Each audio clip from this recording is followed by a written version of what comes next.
Pessoal, então, boa tarde.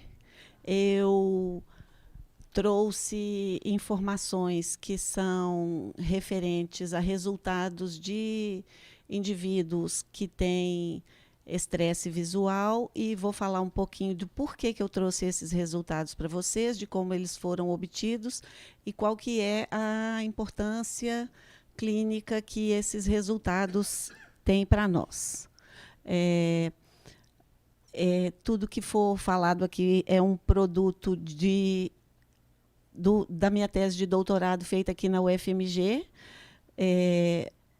filiada, né, ao LAPAM, ao GRAVE SH e ao LabBio, os 3 laboratórios aqui da Universidade Federal, que apadrinharam a tese e a pesquisa e ainda dão apoio até atualmente.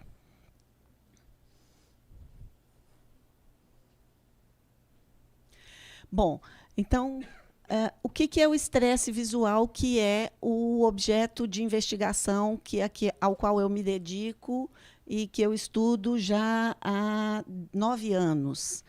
Para quem não sabe, o estresse visual é um quadro de intolerância à claridade que causa sintomas físicos relacionados à dificuldade de usar adequadamente o sistema visual sem sentir desconforto nas tarefas que a gente faz no dia a dia. Então, as pessoas queixam sensibilidade aumentada à luz, e a gente sabe que a gente recebe iluminação nos nossos olhos por várias fontes naturais e artificiais, e quando a luz chega no nosso olho, mesmo branca, como vem a luz do sol ou as luzes artificiais, inclusive dessa sala, o que, na verdade, está entrando no olho é um espectro eletromagnético com cores diferentes, que são correspondentes a comprimentos diferentes de onda. Então, quando a gente fala do estresse visual, a gente tem que pensar que nós estamos falando de um quadro sensorial que é causado por uma dificuldade de lidar com alguns comprimentos de onda do espectro visível ao olho humano. As pessoas têm dificuldade de conseguir lidar adequadamente com o efeito, por exemplo, do comprimento de onda mais próximo do violeta, ou do azul, ou do amarelo, ou do vermelho. E aí elas queixam vários sintomas. Eu sou uma pessoa que participa da equipe de neurovisão, que avalia e que prescreve tratamento para esses pacientes. Eu não prescrevo os tratamentos, porque eles são tratamentos de prescrição médica. Mas, como fisioterapeuta, eu sou parte da equipe e eu consigo perceber os sintomas deles, os desconfortos, e a quantidade de pessoas que nos procura com desconfortos que vão desde leves até a incapacidade completa de usar adequadamente seu sistema visual é uma coisa que impressiona e preocupa. Então, além deles queixarem desconforto com a claridade, a sensibilidade aumentada à luz, muitos deles têm dor de cabeça. Qualquer esforço visual, às vezes de pequena duração, causa dor de cabeça, além de causar outros sintomas. O sintoma que mais incomoda e mais leva os pacientes a procurarem o tratamento é o prejuízo da função visual. A pessoa fala assim, olha, eu vim aqui porque eu não estou enxergando bem. Eu já fui ao oftalmologista, e nós temos oftalmologistas, nossos colegas aqui presentes, e eles devem já ter ouvido isso. Eu fui ao oftalmologista, meu exame deu normal, mas eu continuo sem enxergar. E quando eu olho para as imagens, elas mexem, elas embaçam. Tá? Então, eles têm um prejuízo visual durante o uso do sistema visual. E quando que a gente usa muito o sistema visual? Na vida moderna, quando a gente tem que ler, e a gente tem que ler muitas coisas. Às vezes você não tem que ler palavras, mas você tem que olhar para muitas coisas, porque tudo hoje em dia é na base da imagem. E aí, quando a gente vai tendo que ler, a gente começa isso na infância, né? A gente passa pelos nossos anos de ensino fundamental fazendo isso, e eu coloquei essa imagenzinha aqui por uma característica específica. Ela mostra 2 alunos de uma classe escolar que parece que estão olhando alguma coisa escrita no quadro e copiando no caderno. porque olha lá longe e olha aqui perto. Levanta a cabeça para olhar lá longe, abaixa a cabeça para poder olhar aqui perto e escrever.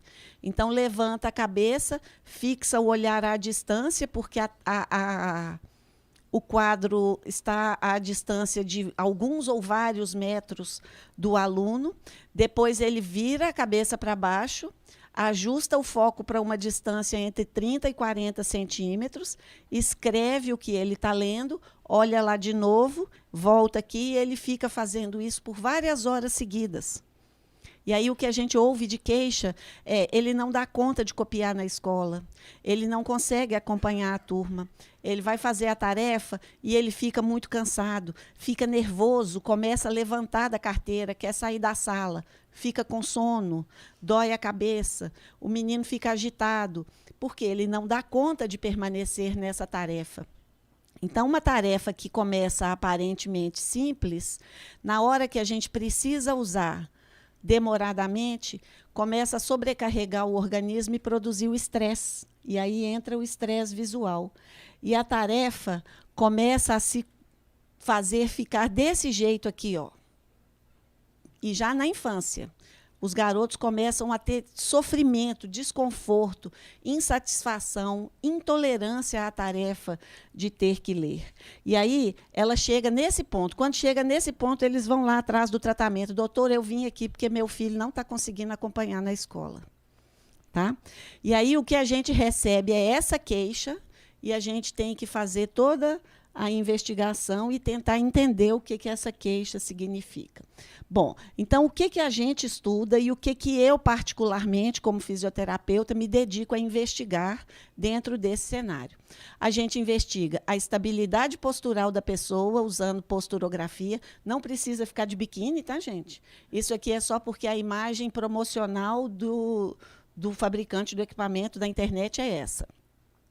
A gente investiga a estabilidade da pessoa, as oscilações do corpo, porque a gente quer entender como que funciona o equilíbrio dessa pessoa. A gente sabe que a postura e o equilíbrio utilizam a visão como uma das suas formas de estimulação sensorial, que são a matéria-prima. Uma das matérias-primas que o cérebro usa. Então, se tiver algum problema na visão, eu preciso checar se tem também algum problema no sistema do equilíbrio, que está sendo uma consequência desse problema visual. Ou então, eu tenho que checar se o problema do equilíbrio existe por si, e ele está acontecendo simultaneamente a um problema visual na mesma pessoa ao mesmo tempo e maximizando a dificuldade visual que essa pessoa apresenta. Então, é uma investigação que a gente sabe quando começa, mas a gente não sabe quando ela termina. E dentro dessa investigação, a gente acaba conseguindo também identificar se essa pessoa é uma pessoa que está sujeita a sofrer quedas e quanto que ela depende do sistema visual para evitar que ela caia. E várias pessoas absolutamente não conseguem ficar em pé e se manter em equilíbrio se elas estiverem de olhos fechados. Tem algumas pessoas que, para fazer o teste, a gente tem que cercar com 2 ou 3 pessoas em volta para segurá-la se ela fechar os olhos, porque, às vezes, ela tem o risco sério de cair. E o que mais que a gente investiga? A gente investiga a parte de postura, alinhamento postural, alinhamento corporal, na posição em pé. A gente avalia a qualidade do alinhamento postural que a pessoa tem quando ela está sentada. Tudo isso vai nos informando como o sistema motor dessa pessoa está trabalhando e como que ele está usando a informação visual para poder conseguir controlar os movimentos que a pessoa realiza, construir a coordenação motora da pessoa. A gente avalia o tipo de padrão de movimento que ela usa para escrever aquilo que ela precisa, a postura que ela usa para poder escrever, porque escrever é uma tarefa que a gente normalmente faz guiando pela visão. Então, se a pessoa queixa uma dificuldade no ambiente escolar, eu preciso saber se ela não copia, se ela não consegue acompanhar a aula. porque ela tem um problema na motricidade da escrita, ou se é um problema na percepção ou no processamento visual, ou se é um problema no controle da postura, se esse problema postural está relacionado com equilíbrio. Então, são muitas variáveis que precisam de uma investigação muito detalhada. E, para a gente poder conduzir essa investigação, a gente não tem como deixar de passar por uma parte do corpo, que é a cabeça. E por quê? Porque é na cabeça que nós temos os nossos olhos, que são os nossos sensores do estímulo eletromagnético, que é a luz. Então, tudo que a gente fala de visão começa pela luz passando pelos olhos. Mas a luz só vai passar pelo olho se ele estiver num determinado lugar do espaço. E ele está contido dentro da cabeça. Então, ele só estará nesse lugar do espaço se a cabeça estiver numa determinada posição de alinhamento. E aí, conforme a cabeça se movimenta, o olho é deslocado no espaço mais para frente, mais para trás, mais para cima, mais para baixo, mais para a direita, mais para a esquerda, ou tudo isso simultaneamente, porque isso é tridimensional. Então, para poder entender como o sistema está funcionando, eu preciso ter um olhar específico sobre como a pessoa está movimentando a cabeça. Ou não movimentando, porque em alguns momentos a gente quer ficar com a cabeça absolutamente imóvel. E isso pode ser muito difícil para algumas pessoas. Então, o que a gente analisa? O movimento da cabeça no espaço tridimensional, como que essa cabeça faz aqueles movimentos de olhar para baixo, olhar para cima, olhar para baixo, olhar para cima, e como que isso impacta na postura, no equilíbrio, na coordenação motora dela, nos sintomas que ela nos apresenta ao longo das horas que ela tem que ficar fazendo isso. Então, vocês imaginem aqueles 2 alunos que a gente mostrou na imagem do slide anterior, que ficam abaixando e levantando a cabeça durante horas seguidas para direcionar a visão para perto, direcionar a visão para longe, direcionar para perto, para longe. Aí a gente começa a entender por que vem o estresse, porque se o problema for relacionado a isso, é um estímulo de repetição. Imagina você fazendo um estímulo, fazendo um movimento numa academia, um exercício, e que você não pode parar de fazer durante 4 horas. E com muito menos de 4 horas, você já ficou cansado, porque o seu corpo não dá conta de todo aquele esforço. Mas você tem que ficar fazendo por 4 horas. Então, quando chega ao final das 4 horas, a pessoa realmente não deu conta mais. E a gente fica muito assustado quando está na prática clínica e vê que tem pessoas que, às vezes, o tempo que eles conseguem tolerar não consegue ultrapassar 10 minutos. Você fala, como assim ele não consegue ficar fazendo essa tarefa visual por 10 minutos? Ele vai ter que fazer pela vida toda. 10 minutos é o máximo que ele dá conta, em alguns casos. Então, é uma questão que precisa muito da nossa investigação para a gente poder entender em profundidade o que está acontecendo. E aí, em cima disso, eu trouxe uma informação baseada em alguns casos para vocês de o que uma determinada análise, que é uma análise de correlação entre vetores, e nós vamos falar de vetores de movimento, pode nos revelar sobre a cinemática da cabeça dessas pessoas. Esse trabalho não foi feito por mim sozinha. Esse trabalho é fruto da participação de uma equipe grande, uma equipe toda ela vinculada à pesquisa em neurovisão. Então, a autora do trabalho, contei com a participação de engenheiro mecânico, professora Maria Lúcia, como minha orientadora do trabalho oficialmente, junto com a orientação do professor Lázaro, que deram continuidade à orientação e que eu nunca canso de agradecer, porque salvou a minha vida, quando o primeiro orientador do nosso trabalho, que era o professor Marcos Pinotti, nos deixou subitamente. E a gente tem a participação absolutamente imprescindível do Dr. Ricardo e da doutora Márcia Guimarães, orientando toda a parte de conhecimento aplicado específico de neurovisão, nos indicando o que deve ser, o que não deve ser, por que caminho seguir, por que caminho não insistir cientificamente, para a gente poder entender do que se trata. Então, o que a gente fez para poder entender um pouquinho mais a questão dessa movimentação da cabeça desses indivíduos e o que a gente já entendeu sobre ela? A gente montou um sistema de análise de movimento que filmava a cabeça com câmeras de alta velocidade, sem colocar estímulos visuais. Isso aqui é só uma simulação, tá, gente? Sem colocar estímulos visuais na frente da pessoa, estímulos que fossem do equipamento, por exemplo. A gente filmou a cabeça da pessoa durante 30 segundos, enquanto ela estava só sentada, sem fazer movimentos corporais, e também quando ela estava em pé, sem fazer movimentos corporais. Então, eu queria saber se a cabeça deles ficava parada quando ela tinha que ficar parada. E aí, como que a gente fez com essa informação? A gente usou alguns marcadores que estavam fixados na cabeça, eu não sei se chamou a atenção de vocês, aqui, ó, umas bolinhas bem pequeninas que devem aparecer aqui bem clarinhas na imagem, são os marcadores que são filmados pela câmera. E eles estavam colocados numa posição específica para poder formar uma figura geométrica, que por trás dessa figura geométrica a gente tinha um modelo matemático que representava como que essa cabeça ia se movimentar no espaço e como que a gente ia calcular esse movimento para poder tirar as conclusões do nosso estudo.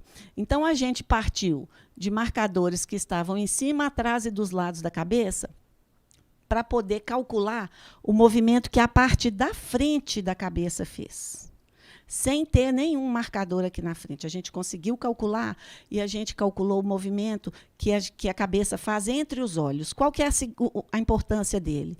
Se eu estou com a cabeça nessa posição, eu tenho um olho aqui nesse ponto, outro no lado de cá.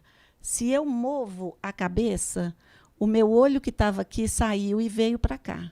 O outro foi levado mais para longe. Então, foi um ponto anatômico que a gente elegeu como um ponto representativo de que movimentos os olhos poderiam estar sofrendo por consequências de movimentos da cabeça. E aí a gente desenvolveu um modelo matemático. Nós não vamos ficar preocupados em entender isso aqui agora, tá, gente? Nós vamos só para a parte boa. A gente fez um modelo matemático para poder sustentar toda essa análise e, a partir daí, a gente pegou aquelas imagens que foram registradas pelas câmeras, nós sincronizamos aquelas imagens, nós fizemos uma análise do movimento daquelas bolinhas. Então, aqui já é uma representação do que uma daquelas câmeras filmou, e aqui uma representação do movimento que a bolinha fez ao longo de 30 segundos, mostrando que a bolinha não ficou parada. Se ela tivesse ficado parada, ela tinha mostrado um gráfico que seria uma linha horizontal bem linda, e ela não ficou parada. E a gente tinha numericamente essa representação. Então, a gente conseguiu uma quantificação de informações de posição da bolinha ao longo de 30 segundos. Como nós registramos 60 posições a cada segundo, a gente teve um número grande de informações de como essa bolinha estava posicionada ao longo do tempo, e a sequência de posições ao longo dos 30 segundos nos mostrou um vetor de movimento. E foi esse vetor de movimento que a gente analisou por meio de uma análise de correlação baseada em análise modal. E o que é uma análise modal? É uma análise que investiga e estuda as propriedades mecânicas sob efeito ou sob excitação causada por algum tipo de vibração. Onde que a gente entra quando... onde que o corpo humano entra quando a gente pensa em vibração? Se a cabeça balançar, ela vai fazer movimentos que podem ser lineares ou angulares. E aí a gente consegue reproduzir ou explicar esses movimentos pelo conceito das vibrações. Então, na hora que a gente consegue fazer esse link, a gente pode trazer uma análise de correlação modal para esse raciocínio. Eu sei que quem está ouvindo isso pela primeira vez vai estar achando muito chato, mas eu vou pular dessa parte rapidinho. E aí, essa análise é chamada de MAC, que é um critério de correlação modal, que já é utilizado para outros tipos de análise modal, mas não tinha sido usado para análise de movimentos do corpo humano. Foi um estudo que usou isso pela primeira vez. Ele vai comparar vetores e vai indicar para a gente o grau de consistência, de dependência ou de correlação que existe entre um vetor e outro. E aí, como que nós vamos pensar nos vetores? Se vocês me permitirem, aliás, eu não vou voltar o slide, não, eu mostro aqui mesmo em mim. O que a gente vai ter? Nós vamos ter vários vetores de movimento. Como? Lembrando lá daquele slide que eu coloquei a cabeça e que tinha um tracinho passando de frente para trás, outro da direita para a esquerda e outro de cima para baixo, aqueles tracinhos mostram eixos de movimento e cada vez que a cabeça se movimenta em algum daqueles eixos, a gente tem um vetor naquele eixo. Então, quando a cabeça se movimenta dessa forma como eu estou simulando, a gente tem vetor nesse eixo. E se ela se movimentar de baixo para cima, a gente tem vetor nesse eixo também. Então, nós vamos ter vários vetores de movimento que são diferentes conforme o eixo em que eles foram registrados, e nós queremos colocá-los um em comparação com o outro, todos juntos, para saber quais deles estão correlacionados ou não, para a gente entender como que o sistema funciona. A gente não consegue perguntar isso para o cérebro e ele nos responder. Então, a gente tem que criar ferramentas que investiguem detalhes muito pequenos, analisar as respostas que essas ferramentas nos dão e aí inferir, a partir delas, como que o cérebro funciona. Então, essa análise nos ajuda por conta disso. A gente está acostumado a ver correlações, análises de correlação em experimentos científicos, e encontrar resultado numérico, não é isso, professor? O resultado numérico, uma alta correlação, deu acima de 80. Ótimo, acima de 80, tá. E aí, muitas vezes, a gente não consegue transportar essa resposta ou essa informação para uma significância clínica, que é a nossa busca principal. Nós estamos pesquisando, nós nos transformamos em pesquisadores, mas nós nascemos da prática clínica. Nós temos pessoas com problemas de neurovisão que nos procuram e estão em busca de solução. Então, nossa pesquisa é toda aplicada à prática clínica. Tudo que a gente investiga tem que ser usado na clínica, tem que nos ajudar na clínica de alguma forma, senão não faz o menor sentido.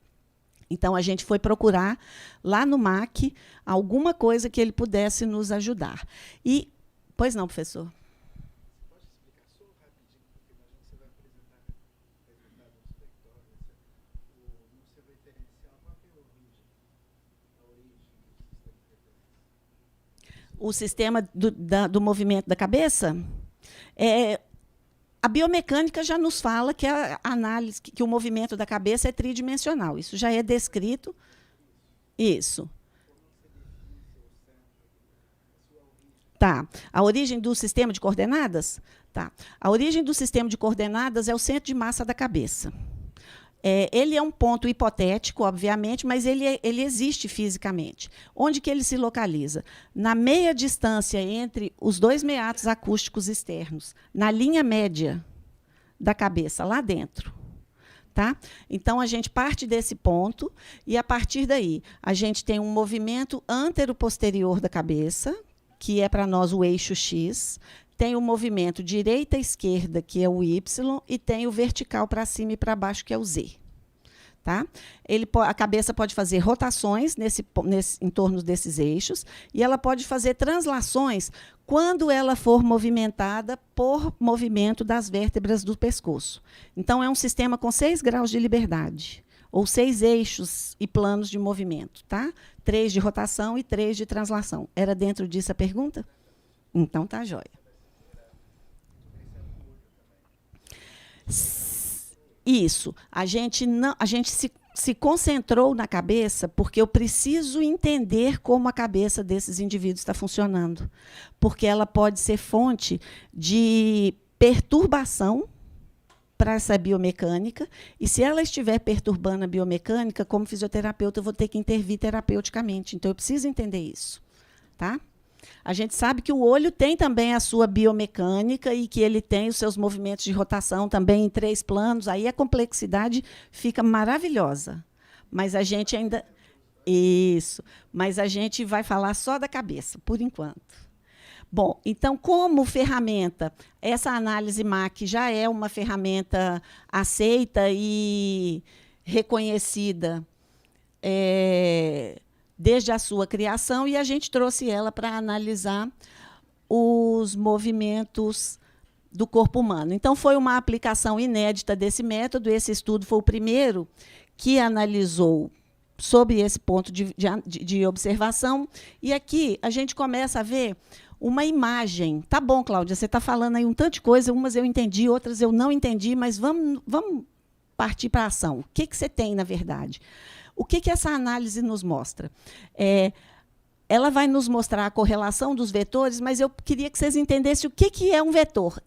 Aqui é o título, mas esse não é a saída do MAC. O MAC tem uma saída diferente. O que eu quero mostrar aqui?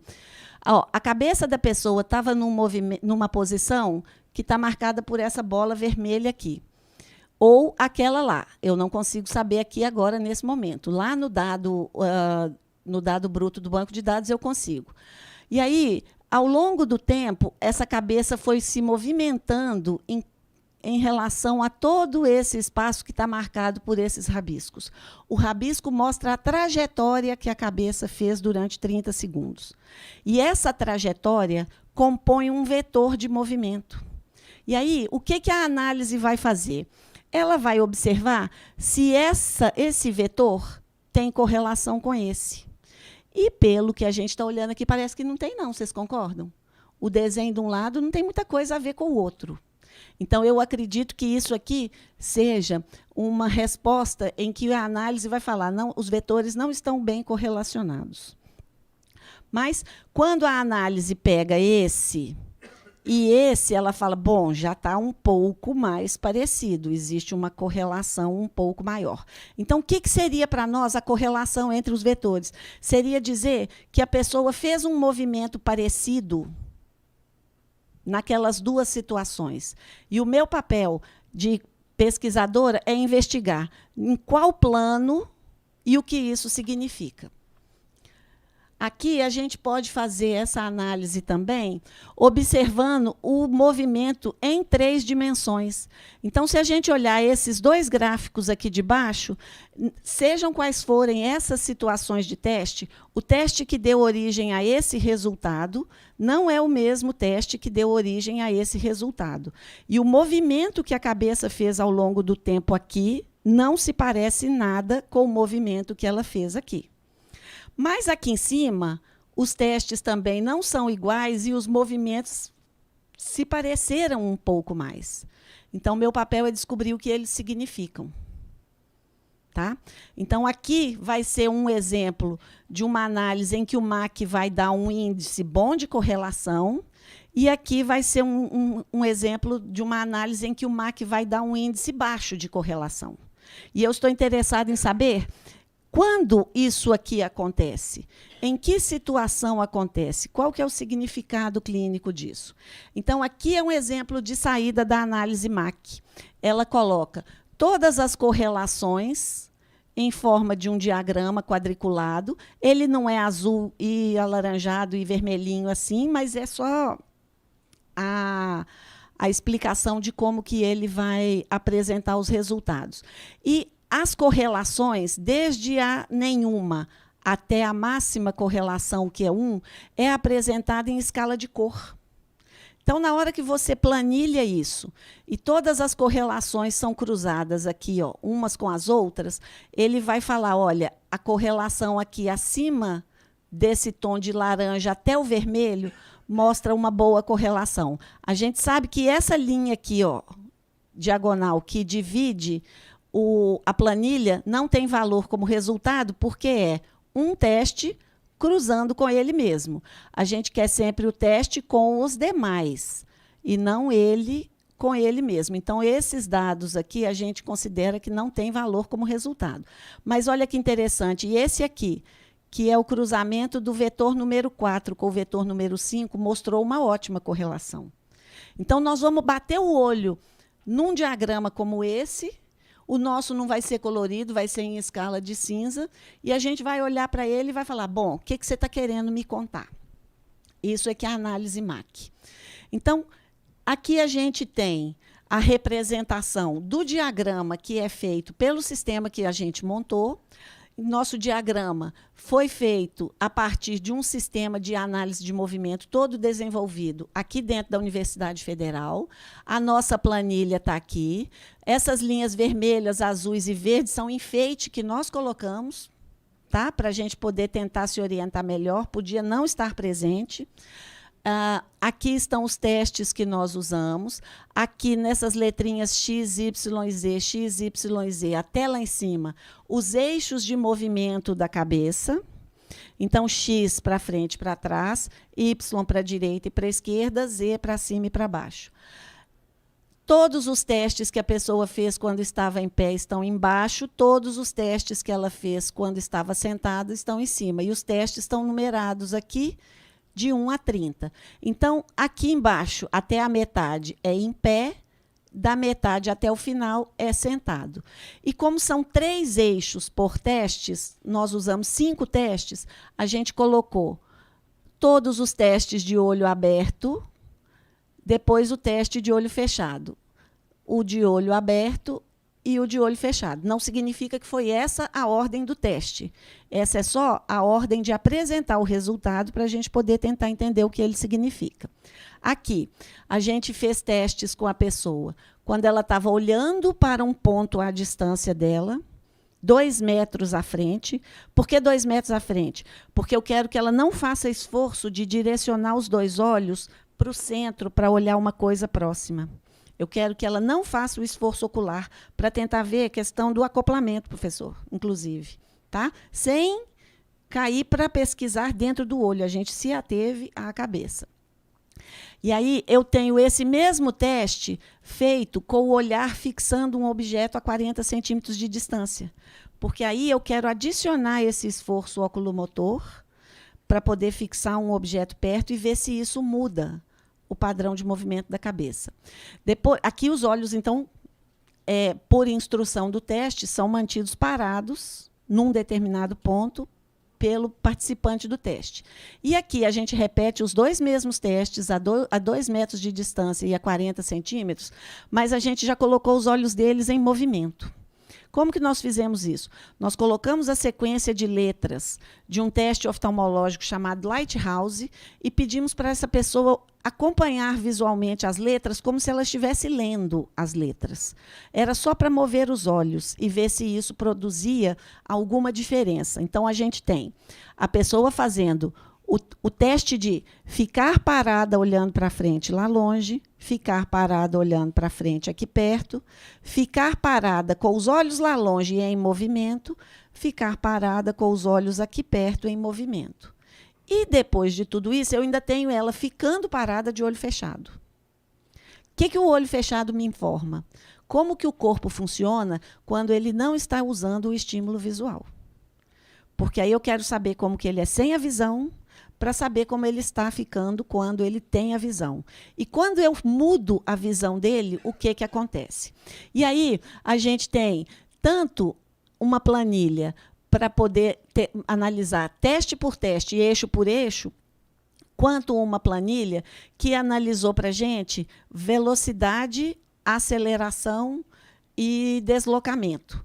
Que aí é o mesmo tipo de análise de correlação, mas para essas variáveis do vetor total, né, do deslocamento tridimensional. Hoje, nós não vamos falar dessa. Hoje eu trouxe informações para vocês sobre isso aqui. Então, meu olho está um pouquinho mais acostumado do que o de vocês a olhar isso aqui. E quando a gente olha isso, você fala, não estou entendendo nada. Isso, para mim, está só um monte de rabisco e um monte de negócio que vai de cinza até preto, sem significado nenhum. Tá bom, então vamos seguindo, que eu vou tentar ver o que a gente pode traduzir de significado disso. Então, a gente fez um estudo, a gente analisou 11 pessoas, 7 mulheres e 11 homens, todos eles eram pessoas que possuíam diagnóstico de estresse visual, que haviam buscado serviço de tratamento médico por conta das queixas de estresse visual. Aqui o perfil de idade deles. E aí a gente teve o seguinte resultado, depois que filmou, depois que traduziu o filme naquelas coordenadas e que colocou isso no computador e jogou a análise MAC em cima. Para esse grupo de pessoas, a análise encontrou 722 vezes correlação alta ou muito alta para os vetores de movimento. Falei, olha, que interessante. Bom, então vamos ver onde que essas correlações aconteceram, se a gente consegue entender qual é o padrão, se a gente consegue entender qual é a tendência. Primeira coisa que a gente fez foi colocar isso tudo num gráfico por participante e marcar quantas correlações foram sentadas, quantas ocorreram em pé.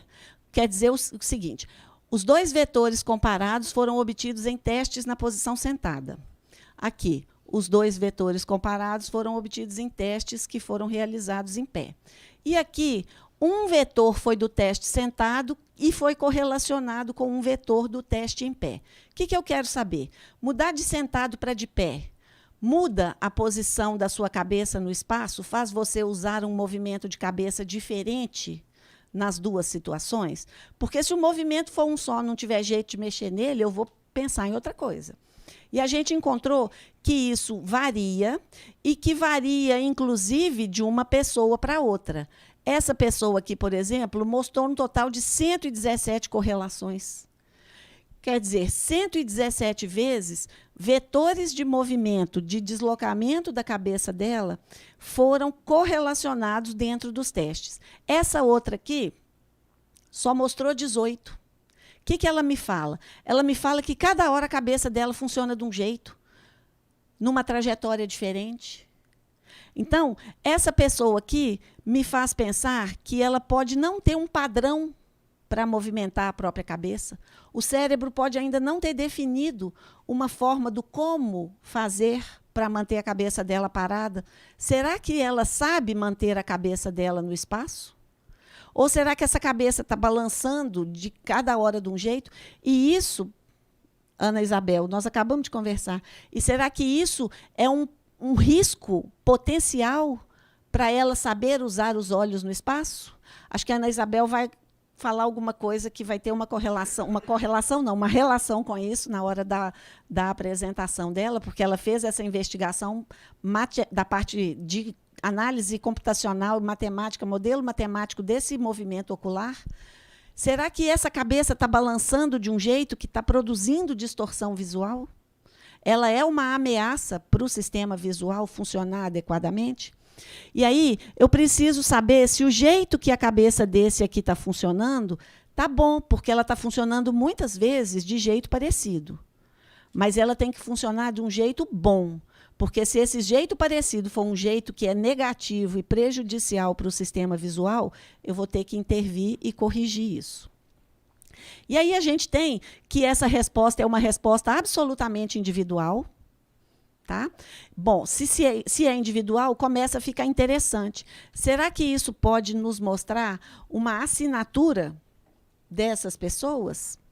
E aí, a gente viu, então, que daqueles 722, a maioria dos vetores, das correlações, foram identificadas quando as pessoas estavam na posição sentada.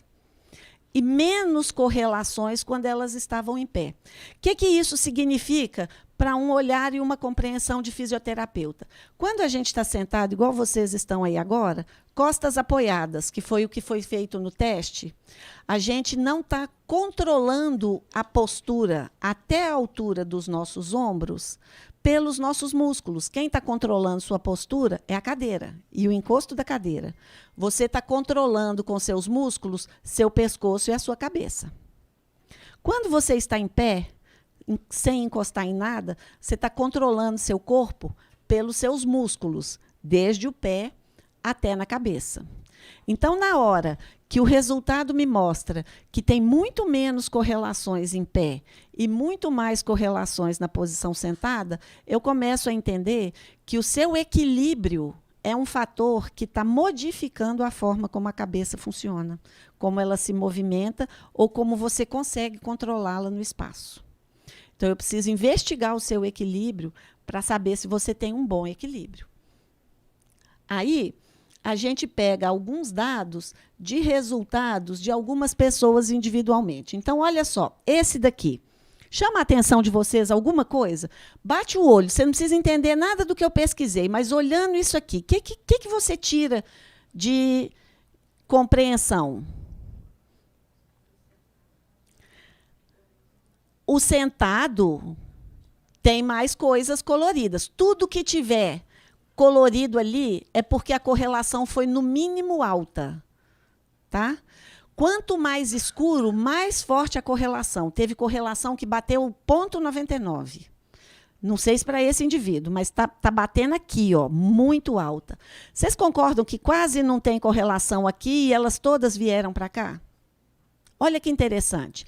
É o mesmo teste, é a mesma pessoa, é a mesma análise. O que muda daqui para lá é porque um está em pé e o outro sentado. Então, o que essa pessoa me fala? Ela me fala que em pé ela funciona de um jeito, sentada ela funciona de outro. Então, eu quero saber, na hora que eu estiver investigando lá na clínica, em que posição ela tem o desconforto. Se eu colocá-la numa posição diferente, o desconforto dela muda? E aí, ela me mostra outras coisas. Por exemplo, vamos olhar o de pé cruzando com o sentado.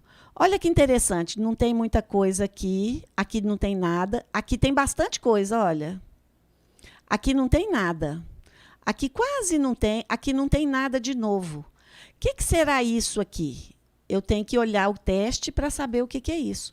E aí eu vejo que são testes que foram feitos com ela olhando fixamente a 40 centímetros de distância. E quando eu pego esse mesmo teste e coloco ela para olhar à distância, essa parte aqui, que é o mesmo eixo desse aqui, desaparece a correlação.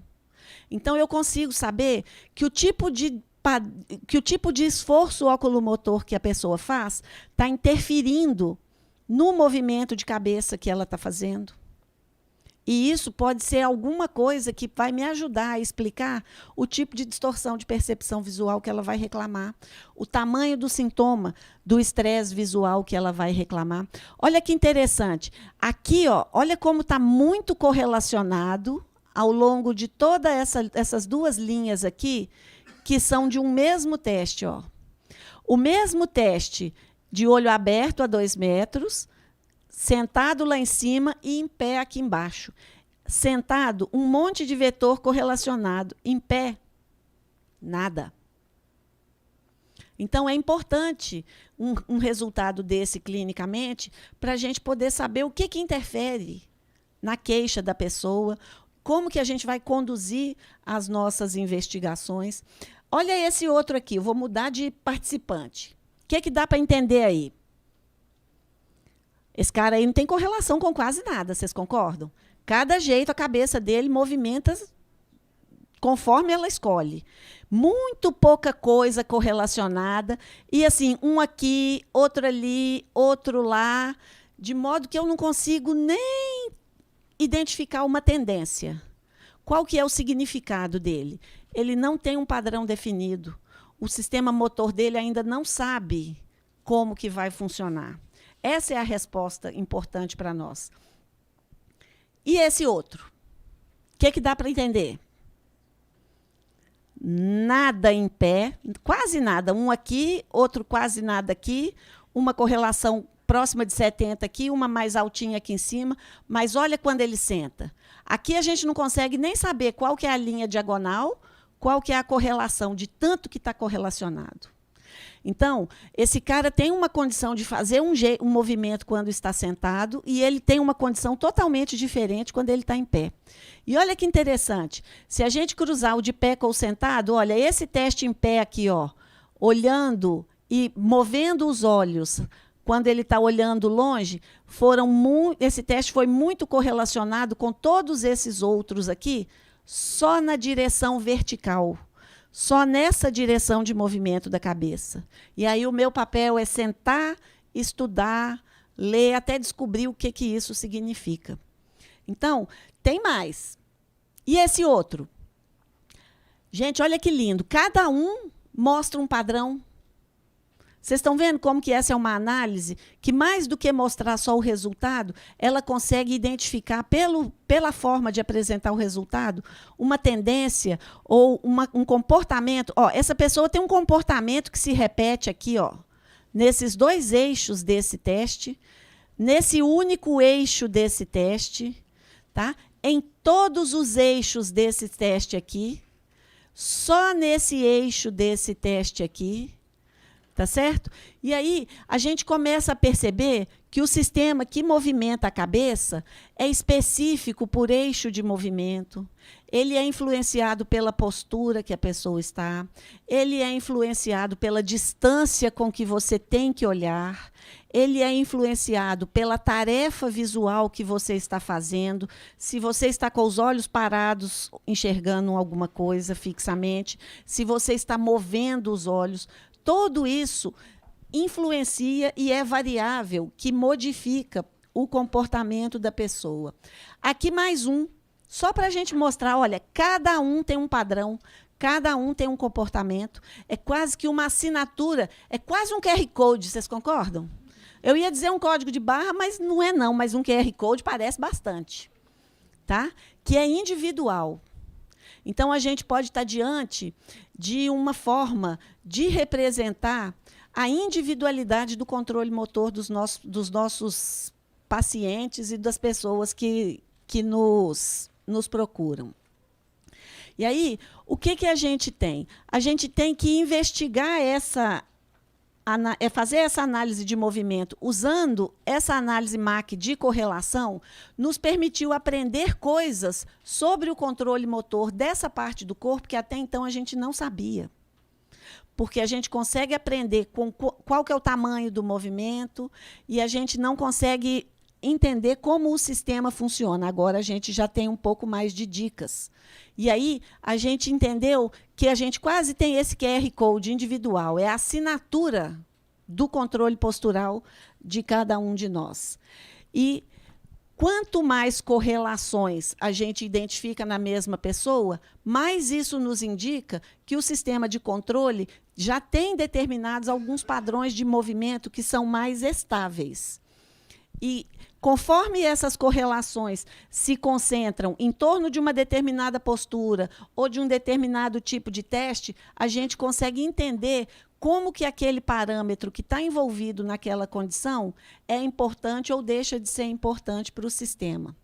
Então, a conclusão é de que a gente tem uma ferramenta boa, ela tem um potencial de trazer informações novas e mais completas e ampliadas para a gente poder entender um pouquinho mais a respeito desses nossos pacientes, dessas pessoas que têm alteração neurovisual, porque a gente está só engatinhando nessa estrada da neurovisão, né? Ainda vamos ter muita coisa pela frente. Era isso que eu queria trazer para vocês. Muito obrigada.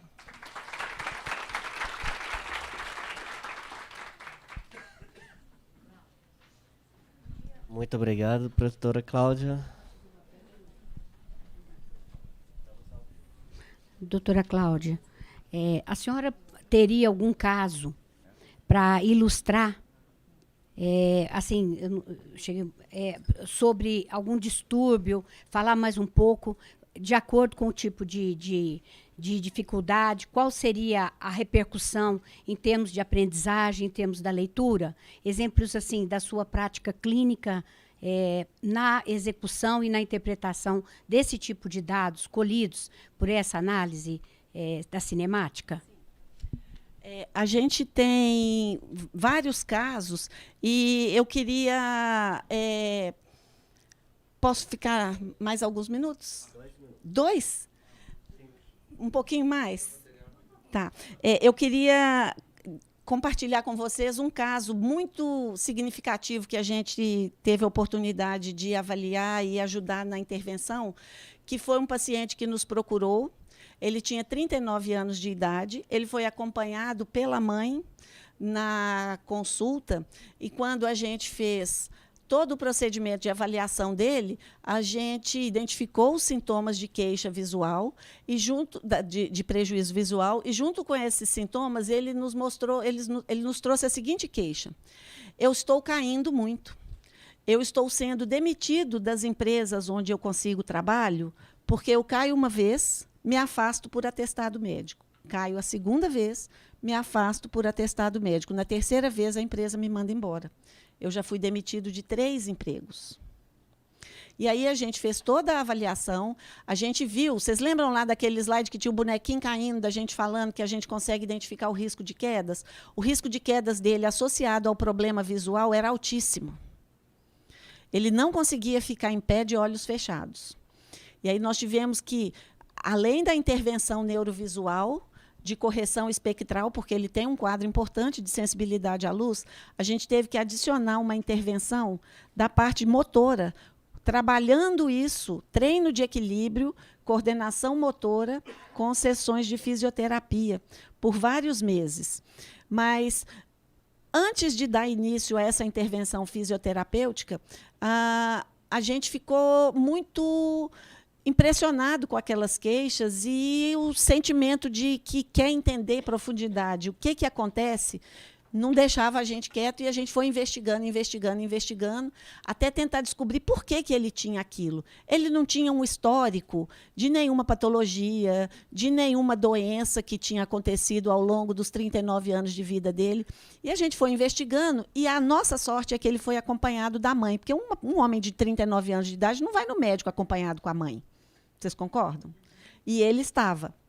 E aí, eu perguntei para ele, você tem informação se na sua história, desde que você era pequenininho, você foi vítima de alguma queda, alguma pancada, alguma coisa, daquelas que a gente sempre lembra de, não, um dia eu tive um tombo, eu caí de um negócio, porque essas coisas a gente lembra para o resto da vida. E ele falou, não, nada. Nessa hora, a mãe dele falou assim, eu tenho uma informação. Eu falei, qual? Quando eu estava grávida, uma semana antes dele nascer, ele estava sentado na minha barriga. O médico estava considerando a possibilidade de fazer uma cesariana.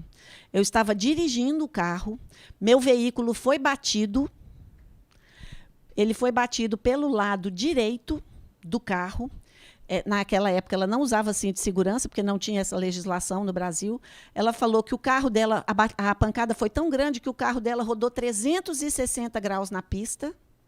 Ela bateu na lateral esquerda do carro. Então, ele sentado de frente para ela, a cabeça dele bateu na lateral do carro, por dentro da barriga, do lado direito. Ela falou, eu só lembro que eu fiquei com o braço muito vermelho, a minha barriga ficou vermelha, e isso foi tão grande, tão forte, que ele rodou dentro da minha barriga, encaixou e nasceu de parto normal. E aí, o exame que ela nos trouxe, que depois fez todo o sentido com esse relato, foi de que na ressonância magnética do crânio, do encéfalo, ele tinha um lado direito, a área do equilíbrio, era um pouquinho menor a parte do hemisfério direito. Aí nós falamos, já entendemos por que seu cérebro é um pouquinho diferente de um lado em relação ao outro. E aí foi uma coisa que ninguém imaginava, a mãe sequer podia pensar que quase 40 anos depois ela ia descobrir o efeito que aquela batida tinha tido sobre todo o histórico de vida do filho dela, que não enxergava bem e que também caía e que foi parar num serviço de avaliação neurovisual depois de peregrinar por dezenas de consultas de todas as especialidades médicas ao longo da vida. Então, esse é um caso que marca a gente muito, porque a pessoa se emociona diante de você, ela vai às lágrimas na sua frente dentro do consultório, porque você materializa a compreensão de uma busca que ela está buscando a vida toda. E aí, a partir dessa compreensão ter ficado sedimentada dentro da família, eles montaram uma estratégia, então, em torno do desfecho para essa pessoa. E o que essa pessoa foi fazer? Ela foi ser o gerente da propriedade rural da família. Porque aí, como gerente da propriedade rural, ele ia ter que controlar tudo que é de agricultura, tudo que é de cuidado animal que tem dentro da família. Ele pode andar segurando em apoios, igual o esquiador que anda com aquelas hastes na neve para não cair, que ninguém vai incomodar e ele não vai ficar sujeito a quedas e ele não vai ser demitido. E aí ele ficou muito feliz, passou a morar no sítio da família, ou na fazenda da família, e é o administrador da fazenda. Muito bacana esse caso. É uma pergunta? Pois não.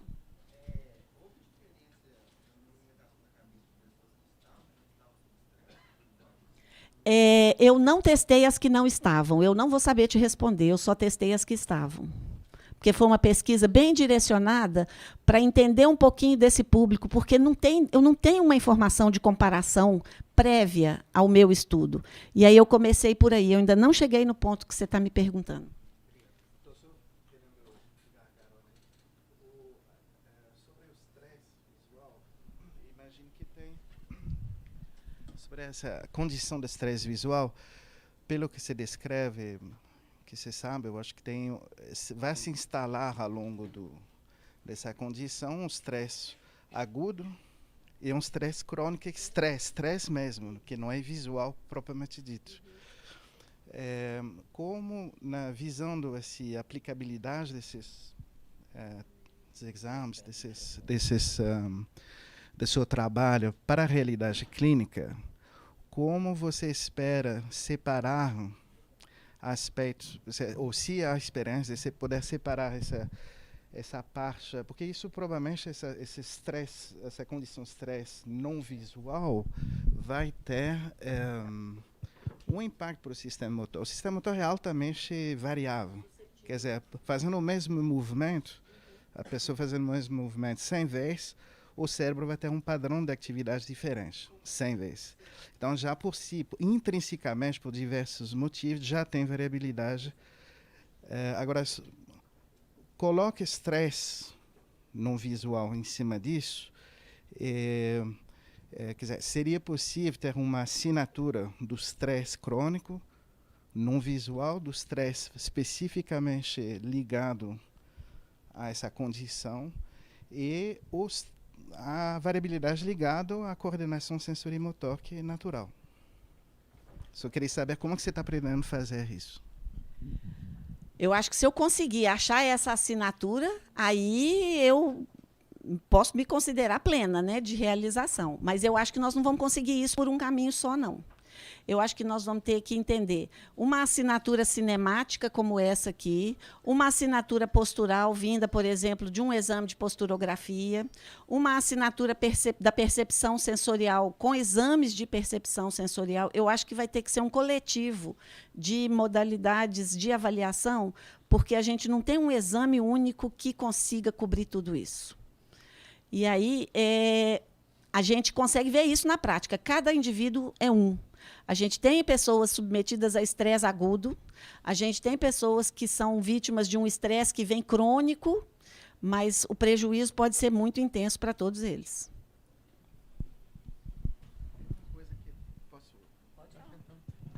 Outro ponto que eu não entendi muito bem, você parece sugerir que a autocorrelação vectorial ela é condizente com um grau maior de controle motor.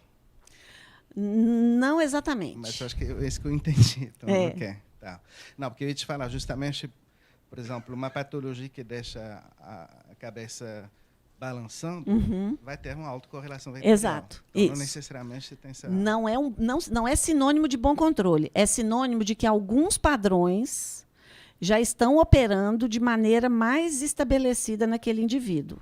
Aí o que eu disse foi que eu tenho que descobrir se esse é um bom padrão ou se esse é um mau padrão, porque pode ter os dois. Então, eu tenho que interpretar que padrão é esse para ver se ele deve estar presente ou se ele é um prejuízo por estar presente. Pois não. Deixa só chegar o microfone aí, senão nós não vamos conseguir te ouvir. Desculpe, Pois qual não. seria a relação do movimento da cabeça em pacientes com epilepsia?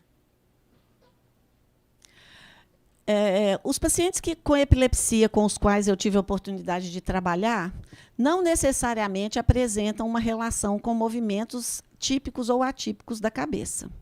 Tá? A epilepsia, não sendo numa área motora lá no cérebro, é esperado que não altere o padrão de movimento da cabeça. tá certo? A menos que seja um foco epilético na área motora. Aí ela vai alterar não só os neurônios, o funcionamento dos neurônios para os músculos cervicais, mas para qualquer outro neurônio motor de qualquer outra parte do corpo. Aí seria, por exemplo, uma convulsão tônico-clônica ou uma mioclônica focal, mas não é esperado que ela tenha um impacto específico. O que a gente observa é que, dependendo do tipo de epilepsia que a pessoa tem, ela tem uma perda motora após passado o problema.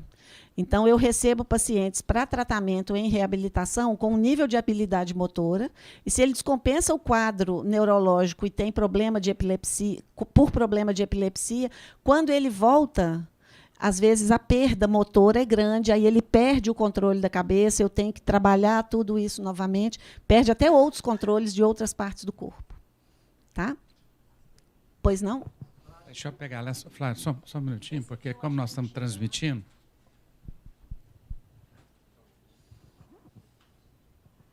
geralmente uma pessoa que sofre de ansiedade, ela tem movimentos já involuntários.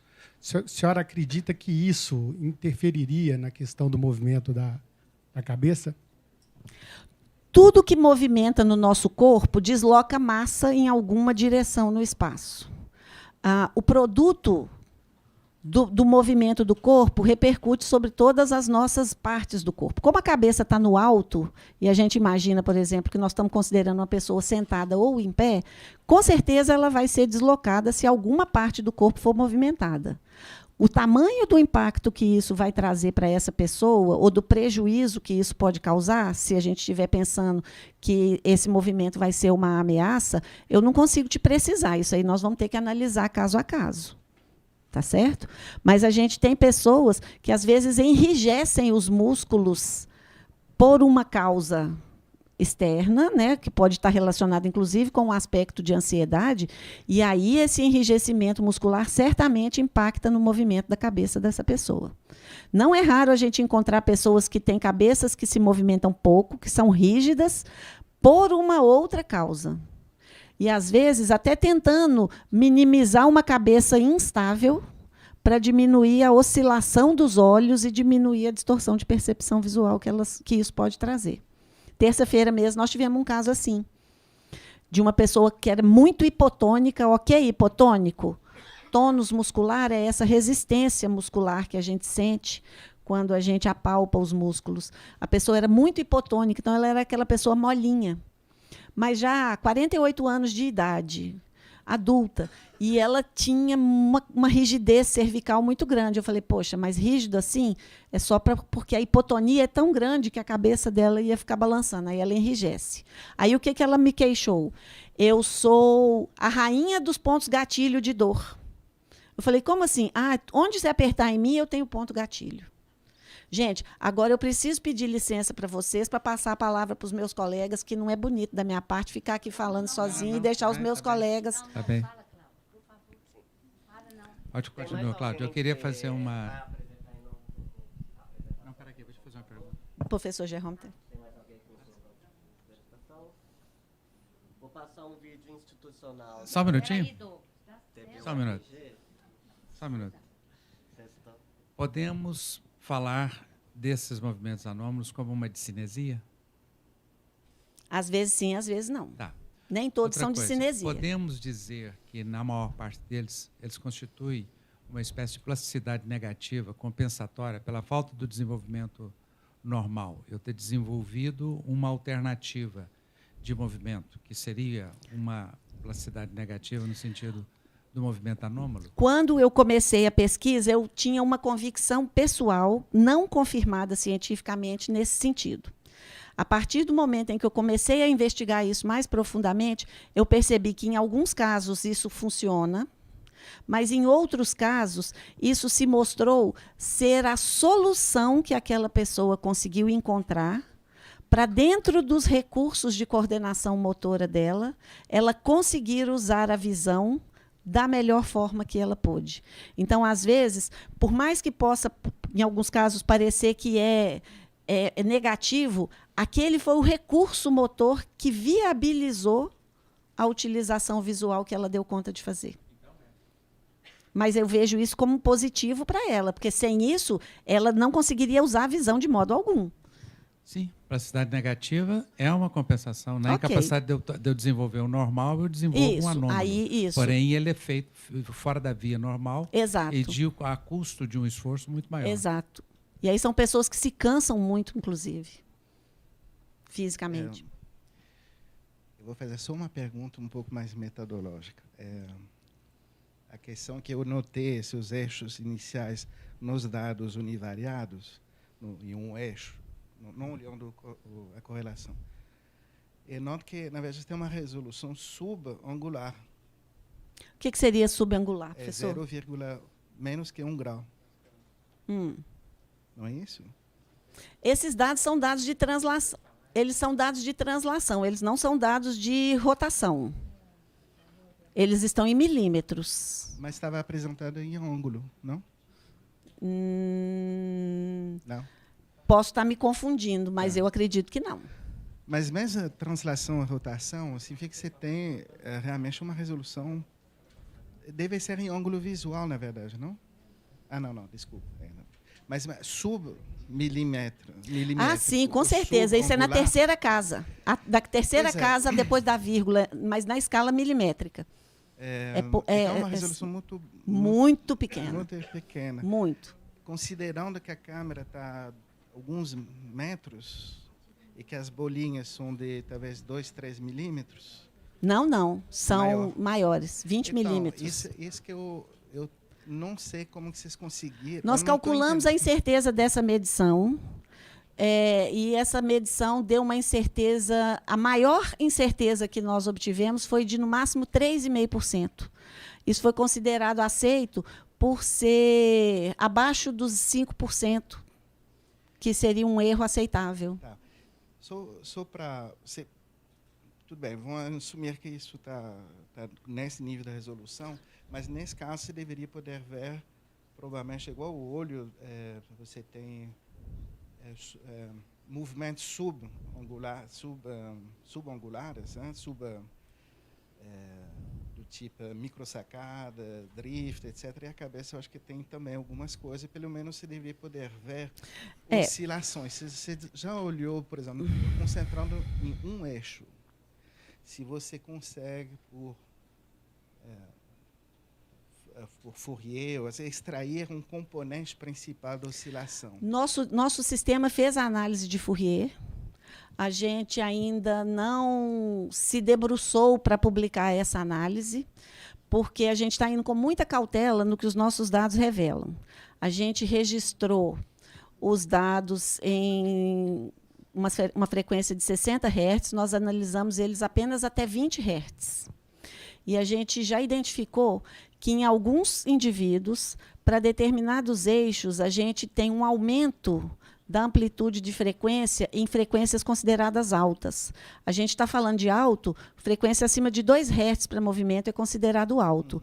Ressonância da cabeça em torno de 5 Hz. A gente tem alguns indivíduos que têm picos de oscilação em 15 Hz, 20 Hz. E aí a gente quer entender com muita cautela esses dados para poder trazer a relevância específica deles cientificamente, para a gente não ficar empolgado demais com o nosso resultado. Mas tem, sim, alguma coisa acontece lá.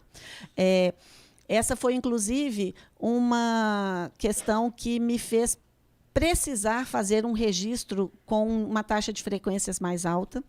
Nós conseguimos, porque a gente montou um sistema com equipamentos disponíveis no comércio. A gente não teve um sistema de análise de movimento que é já pronto comercial. A gente conseguiu com câmeras para registrar até 60 Hz, que era o que tinha disponível, e isso já nos mostrou que nós vamos ter algum problema acima de 10 Hz, em alguns casos, pode ser um significativo de alguma alteração, mas esses dados vão nos aguardar um pouquinho mais. Nós precisamos de mais elementos para poder trazer o significado deles. E a gente tem isso não é só para a cabeça, não, para registro de posturografia também. Muito. Tem um padrão específico do espectro de frequência, que indica esses picos quando existe, por exemplo, uma alteração neurológica central com um tremor postural, com certeza, mas dentro da escala de milésimo de milímetro. Então, talvez a gente ainda precise avançar um pouquinho mais nos nossos instrumentos de medição para poder ter esse nível de precisão que nos dê condição de olhar lá dentro mais ainda do que a gente vê até agora. Eu acho que, inclusive, seria interessante comentar que a sua publicação, Cláudia, né, tem despertado interesses, alto interesse internacional, né? Tem tido pedidos da reprodução na íntegra do seu artigo no Japão, na Alemanha, em todo o mundo, nos Estados Unidos, porque a metodologia que ela usou, inclusive foi toda desenvolvida por ela, inclusive a parte dentro matemática. Dentro do LabBio, aqui na Escola de Engenharia, né, com apoio da engenharia.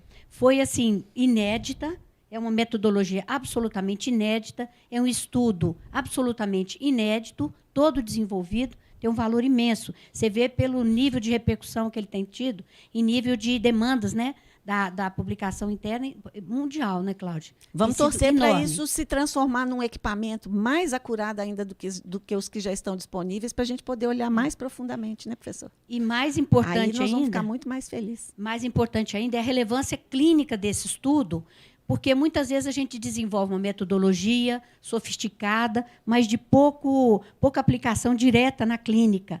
E isso tem tido uma aplicação direta, muito significativa, na reabilitação, e inclusive na análise e metodologia e condutas em todos os pacientes da neurovisão, principalmente aqueles com distúrbio de oculomotricidade, explicando, né, toda a relevância dessa. Você podia falar um pouquinho mais sobre isso? Eu cheguei a comentar com eles isso aqui durante o início da nossa fala.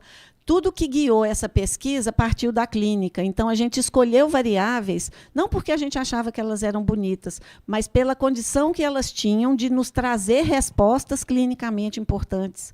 Porque o que a gente quer é melhorar um problema que as pessoas chegam e trazem e colocam diante da mesa e falam assim, olha, resolve para mim. Eu venho do Brasil inteiro, vem gente do Brasil inteiro e fala, resolve para mim. Então, a gente não quer fazer pesquisa por ser pesquisador e querer ser reconhecido. A gente quer fazer pesquisa para ser um bom profissional de saúde e ser resolutivo nas queixas que o nosso paciente tem. Eu acho que é isso que nos move, né? Muito obrigada.